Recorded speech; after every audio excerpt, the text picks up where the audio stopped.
स्वागत है आपका फर्स्ट एपीएस न्यूज़ चैनल पर। मेरा नाम है एमडी शाह और आज हम आपसे बात कर रहे हैं, आपसे रूबरू हो रहे हैं जयपुर शहर के बगराना से। इन्होंने जो अभी आप देख रहे हैं कि दहेज के खिलाफ एपीएस टीम आपका तहे दिल से इस्तकबाल करती है। वो इसलिए यहाँ पर एपीएस टीम इसलिए यहाँ पर आई है क्योंकि इन्होंने जो है वो एक मिसाल कायम की है। वो मिसाल ये है कि इन्होंने बिना दहेज शादी करके इस दौर में बहुत ही अच्छा और नेक काम किया है। तो आइए बात कर लेते हैं। सबसे पहले लड़की वाले से बात करते हैं क्योंकि शुरुआत यहीं से होती है। इनसे पूछते हैं कि क्या दिया क्या नहीं दिया। तो क्या नाम है सबसे पहले तो आपका? मेरा नाम यामीन है सर।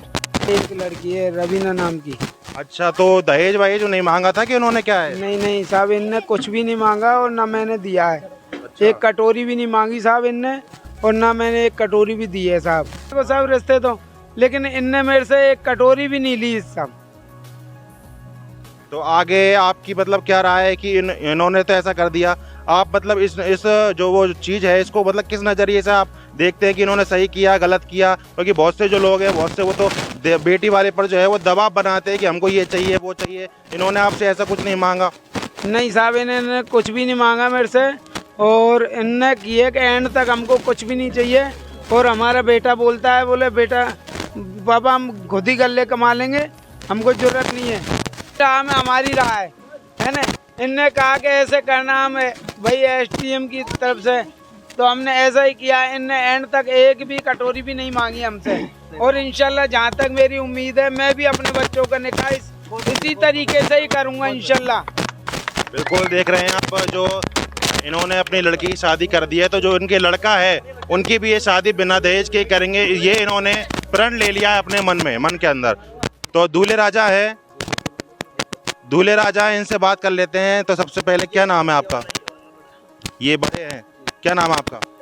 मोहम्मद अफसलान। तो आपकी जो शादी है वो बिना दहेज की हुई है, कोई डिमांड वगैरह नहीं थी क्या आपकी? नहीं कोई डिमांड नहीं।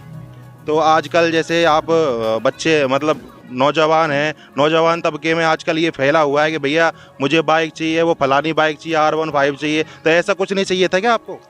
खुद कमा के ला सकते हैं। अच्छा, देखिए लड़के ने जो कहा वो एक बहुत ही अच्छी बात कही कि मैं खुद कमाऊंगा, फिर अपनी जो उम्मीदें हैं मन के अंदर, जो सपने हैं उनको पूरा करूंगा। तो छोटे वाले लड़के हैं, उनसे बात कर लेते हैं। क्या नाम भैया आपका? मोहम्मद अरमान। तो क्या कहना चाहेंगे? आपकी शादी भैया आपके पापा ने बिना दहेज के कर दी है, तो कैसा लग रहा है सबसे पहले तो आपका? अच्छा लग रहा है। अच्छा लग रहा है। कुछ चाहिए नहीं था क्या? कुछ डिमांड नहीं थी आपकी? नहीं, खुद के हाथ पैरों में दम है, खुद कमा कर लेके आ सकते हैं। अच्छा चलिए, तो ऐसा तो नहीं है कोई दबाव बनाया हो? नहीं कोई दबाव नहीं है। और ऐसे अकेले ही हो कॉलोनी में या और भी दोस्त हैं ऐसे तुम्हारे साथ में? और भी दोस्त है जो बिना दहेज के मर्दों के जैसे शादी करेंगे है ना? इंशाल्लाह। चलिए, ये एक और जो दूसरी जो लड़की है उनके जो भाई हैं उनसे बात कर लेते हैं। आमागढ़ वाले, क्या कहना चाहेंगे भैया? क्या नाम है आपका? आसिफ। कौन है आप? लड़की कौन लगते हैं? भाइयों। खास भाई हैं। तो क्या लग रहा है, जैसे कि आप ये देख रहे हैं एपीएस टीम यहाँ पर आई, आपको माला पहनाया, साफा पहनाया, तो ऐसा कभी हुआ है मतलब ऐसा कि दहेज दिया गया हो शादी में और जिसको माला साफा ऐसे पहना के सम्मान किया गया हो इतनी बड़ी भीड़ में? दहेज तो हमने भी नहीं लिया, हमने भी शादी करी है। अच्छा। दहेज तो हमने भी नहीं लिया, बाकी सामने वालों ने भी नहीं मांगा हमसे दहेज। जब उन्होंने नहीं मांगा तो हमने भी कोई दिक्कत नहीं, आपने भी बोल दिया कोई बात नहीं। उन्होंने बोल दिया भाई हमें नहीं चाहिए, तो हमने बोल दिया भाई कोई दिक्कत नहीं अपन को। अच्छी बात। हमारी क्या सम्मेलन में शादी हुई थी, तो हमें दहेज भी मिला वहाँ से। बाकी इन्होंने मना कर दिया भाई हमें दहेज नहीं चाहिए, तो हमने हमारे पास रख लिया दहेज। इन्होंने नहीं लिया हमसे दहेज, मिला हमारे को सम्मेलन में से। वाले लड़के के जो पिताजी हैं वो भी हमारे साथ मौजूद हैं। क्या कहना चाहेंगे? मतलब कहाँ से जगी आपको ये उम्मीद कि बिना दहेज के बच्चों की शादी करनी है? किसने समझाया आपको? कौन था? देखिए, मैं भी एक गरीब परिवार से हूँ। मेरी 5 बहनें हैं। छोटे से लेकर बड़े तक मैं देखता हुआ आया हूँ हमारे बड़े भाई को कि उसने किस तरह कमाता है और किस तरह वो गवाता है। ठीक है, इन चीज़ों को देख के मैंने कहा कि भाई बिना दहेज की शादी करो, क्योंकि मैं किसी गरीब को मरता हुआ नहीं देख सकता। मान लो कि इसकी जगह मेरी 2 बच्ची पैदा हो जाती तो मैं कहाँ से करता, मैं कहाँ से देता दहेज? तो इब्राहिम भाई, आपने आपके परिवार में, आपके घर में पहले भी इस तरीके से शादियाँ हुई है क्या? बिल्कुल हुई है। या आपने फर्स्ट में ही करी है? नहीं बिल्कुल हुई है, हमारे बड़े भाई ने भी करी है। अच्छा जी, उन्हें भी इसी तरीके से बिना दहेज की शादी की वहीं है। से आपको ये प्रेरणा मिली कि उन्हीं से ही मेरे अंदर हिम्मत जागी है ठीक है, तो चलिए। वो आपके जो बड़े भाई आए हुए हैं यहाँ पे, बिल्कुल आए हैं, बुला देंगे उनको? बिल्कुल बुलाएंगे। तो, निभाई तो यहाँ शादी में किस तरीके से आना हुआ आपका? ये साले साहब है हमारे, अच्छा, तो इस तरीके की शादी पहली दफा? लेना भी हराम है अपने। वो अब गरीब अगर दहेज लें तो अमीर परिवार की तो दे देंगे, लेकिन किसी गरीब के घर में अगर खाने के लिए खाना भी नहीं उससे दहेज मांगी तो कैसे देगा? ऐसे तो बहुत सी लड़कियां कवारी रहेगी, तो बिना दहेज की शादी करो वो सुनना। इसराइल भाई नाम है आपका। तो इसराइल भाई माशाल्लाह पढ़े लिखे भी नजर आते हो मेरे से ज़्यादा। तो मतलब अब बाप अगर बेटी को दहेज भी ना दे तो क्या दे? दहेज शिक्षा दे, बेटी को पढ़ाओ और बेटी बचाओ। अगर शिक्षा दोगे तो बेटी खुद सक्षम होगी, वो खुद मना करेगी अपने बाप को कि मुझे दहेज नहीं लेना, और अनपढ़ रहेगी तो जैसे बाप बोलेगा वैसा करेगी। तो जहाँ तक बेटी को पढ़ाना भी चाहिए, उन पर पाबंदी भी नहीं लगानी चाहिए इतनी कि पाबंदी लगा रहे अपने बेटी को, तो वो फिर अपने हिसाब से रहेगी। तो बेटी को पढ़ाना भी चाहिए। और इसराइल भाई एक सवाल ये है मेरा, आप निवाई से हैं, हाँ जी, तो आपने जो यहाँ देखा इसको यहीं खत्म कर दिया जाए या आप नहीं, निवाई नहीं, में जाकर के भी आगे- लोगों को समझाइश करेंगे? आगे भी करेंगे। और आपने ये जो बैनर लग रहा है एक एपीएस टीम का, हाँ जी। तो ये क्या सोचते हो इनके बारे में? ऐसा इन्होंने लगता है कि इनके मुहिम साथ हमें जुड़ बहुत जाना अच्छी चलाई है, और इनके साथ हमें भी जुड़ना है। जुड़ सकते हैं हम भी, और हमारे भी इंशाल्लाह बेटी दी है अल्लाह पाक ने, तो उसकी शादी भी जब भी होगी अगर जिंदा रहे तो बिना दहेज के करेंगे, आगे का पता नहीं। जयपुर हेरिटेज के यहाँ पर जिला अध्यक्ष एपीएस टीम के तो हमारे साथ मौजूद हैं। इन्होंने जो प्रोग्राम यहाँ पर ऑर्गेनाइज करवाया है, तो क्या कहना चाहेंगे सर आप? मतलब आप यहाँ पर जो आए हैं, इनका सम्मान किया है, एपीएस प्रमुख साहब भी आए हैं, क्या कहना चाहेंगे? अस्सलाम वालेकुम, मैं अब्दुल आलम शाह, जिला अध्यक्ष जयपुर हेरिटेज से। आज जो हमारे यहाँ पर इब्राहिम भाई ने जो पहल की है, बहुत अच्छी बात है, और मैं सबसे गुजारिश करूँगा कि सभी अपने बच्चों की इसी तरह से शादी करें, दहेज को बचाएं, दहेज ना दें, और दहेज की जगह इसको हटा करके हमें एक संकल्प लेना है, एक प्रण लेना है, एक शपथ लेनी है कि हम दहेज की नामक बीमारी को हटा करके अपने बच्चों की शिक्षा पे ध्यान दें। दहेज हटाओ, बेटी पढ़ाओ, बेटी बचाओ। और अगर ये जो दहेज का पैसा अगर हम इसको हटा करके अपनी बच्चों की अगर एजुकेशन में पैसा लगाएंगे तो इंशाअल्लाह हमारे बहुत सारे बच्चे आज कामयाब हो जाएंगे। वो खुद अपना आप मना कर देंगे कि भाई हमें ये दहेज नहीं चाहिए, क्योंकि ये दहेज एक लानत है, एक बीमारी है, एक रोग है जो हमारी पूरी कौम को खा रहा है। तो इंशाअल्लाह मैं यही कहना चाहूँगा पूरी कौम से और पूरे हिंदुस्तान वासियों से कि भाई दहेज को बिल्कुल ख़त्म कर दे, दहेज की जगह अपने बच्चों को एजुकेशन दे, और बेटी बचाओ, बेटी पढ़ाओ, दहेज को हटाओ। मैं सभी सर्व समाज से ये अपील करना चाहता हूँ कि दहेज ये की प्रथा बिल्कुल बंद करें। ये एक बिल्कुल गलत चीज़ है, और बच्ची को पढ़ाने में ध्यान दें, शिक्षा पे ध्यान दें, और अच्छे संस्कार दें।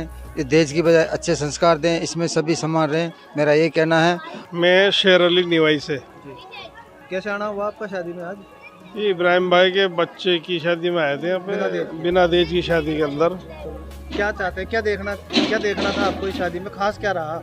खास ये रहा कि यहाँ कोई दहेज का कोई मसला नहीं था, अच्छा, ना कोई बर्तन बांटे, कुछ भी नज़र नहीं आया। मैं यहाँ पे बगैर दहेज की शादी हुई है, माशाल्लाह बहुत अच्छा है। तो शेर साहब आपके भी बच्चे हैं माशाल्लाह, आप क्या लेते हैं इससे, क्या प्रेरणा लेते हैं कि कैसे करेंगे आप शादी? इससे मैं ये ऐद करता हूँ कि मैं भी अपने बच्चों की, 3 बच्चे माशाल्लाह मेरे, तीनों बच्चों की बगैर दहेज की शादी करेंगे। अभी एक बच्चे की सगाई करी है विजयनगर विस्तार में, शहजाद भाई रानौली वाले के यहाँ पे आए हुए हैं क्या वो भी? हाँ, वो भी आए हुए हैं यहाँ पे। उनसे पूछ लिया जाए फिर? बिल्कुल, उनसे पूछ लिया जाए। अभी बता रहे थे कि इनको जो है रिश्ता तय की हुआ है, तो इनसे ही पूछ लेते हैं, क्योंकि लड़की वाले भी यहाँ मौजूद है और लड़के वाले ही मौजूद हैं। क्या कहना चाहेंगे? बिना वो बता रहे हैं कि आपका जो उन्होंने मना कर दिया, बिना मतलब दहेज नहीं लेंगे। हाँ जी, उन्होंने मना कर दिया, बोला हमको दहेज वेज नहीं चाहिए, बिना दहेज की शादी करेंगे इंशाल्लाह। तो हमने भी किया, ठीक है आप। अच्छा, आपने ही बोल दिया कि ठीक है, ऐसा तो नहीं है मतलब दबाव वगैरह? नहीं, कोई दबाव नहीं है सर। ये एपीएस टीम काफ़ी समय से 2021 से लगातार इसमें प्रयासत कर रही है, दहेज मुक्त भारत होना चाहिए, और इसी के लिए दहेज मुक्त सारा समाज अगर हो जाए तो मैं समझता हूँ समाज काफ़ी तरक्की कर पाएगा, और गरीब अमीर की जो है सारी सिस्टम वो ख़त्म हो जाएगा। तो हम ये चाहते हैं कि ये दहेज नामक जो बीमारी है, ये लानती जो बीमारी है, पूरे सर्व समाज से मिटनी चाहिए। हमारा एपीएस टीम का सपना है दहेज मुक्त भारत हो अपना। तो हम यही चाहते हैं कि, और ये जो आज इन बच्चों ने जो शादी की है बगैर दहेज की, जो शादी की है, तो मैं एक चीज़ और जोड़ना चाहूँगा। जैसे कि भाई इस बच्चे ने बताया था, कुछ लोग सम्मेलन जो कर रहे हैं, वो कुछ लोग जो सम्मेलन कर रहे हैं, वो एक तो इज्तिमाई निकाह करना, इज्तिमाई सम्मेलन करना एक अलग चीज़ है, लेकिन कुछ लोग मैं समझता हूँ इज्तिमाई जो सम्मेलन जो कर रहे हैं, वो सम्मेलन में सामान वगैरह देते हैं, इससे उस लड़की को एक सोचना पड़ता है। क्यों उसमें काफ़ी लोग दान भी देते हैं, उसमें दान भी देते हैं, और मैं समझता हूँ उस लड़की को ये सोचना पड़ता है। सोचना क्या पड़ता है, काश मेरा बाप अगर पैसा वाला होता तो मुझे सम्मेलन में शादी नहीं करनी पड़ती। ये भी एक समस्या है उसकी। तो मैं चाहता हूँ कि ये लोग जो शादी कर रहे हैं और मैं समझता हूँ इसके लिए अपने गरीबी में जो है, जैसे इन लोगों ने किया, जबकि मेरे जो अभी भाई की जो मेरी नज़र के जो सामने बात आई, काफ़ी लोग मेरे सामने यहाँ चर्चा हुई थी कि ये जो चीज़ें हैं सम्मेलन में जो लोग कर रहे हैं, बेहतर बात यह है वो सम्मेलन ना करके, और अगर करें तो अगर उस सम्मेलन में किया जाए तो बिल्कुल उसमें लेन देन नहीं होना चाहिए, ओनली खाना का ही सिस्टम होना चाहिए। दहेज का लेन देन का मतलब है बेटी का अपमान है, दहेज बेटी का अपमान है, सम्मान नहीं है। लेकिन कुछ लोग इसको सम्मान की नज़र से देखते हैं, और वो मैं समझता हूँ वो सम्मान हरगिज नहीं हो सकता। इसलिए बेटी को सम्मान दें, बेटी को शिक्षा पर पैसा खर्च करें। सरकार काफ़ी प्रयास कर रही है, बेटी बचाओ बेटी पढ़ाओ, लेकिन सरकार से भी हमारा सुझाव है, एपीएस टीम का एक सुझाव है, कि साथ में दहेज हटाओ, बेटी बचाओ और बेटी पढ़ाओ। ये चीज़ हम देखना चाहते हैं। हम मोहम्मद हुसैन खान है। मैंने जो देखा आज अच्छी बात है, बिना दहेज के शादी की है इन्होंने। काश मेरे भी बच्चे इनकी मैं ऐसे ही करता, लेकिन नहीं हो पाई। लेकिन आगे इंशाअल्लाह कोशिश करूँगा, मेरे आगे पोता पोती अगर जिंदा रखा अल्लाह ने, तो बिना दहेज की शादी करूँ।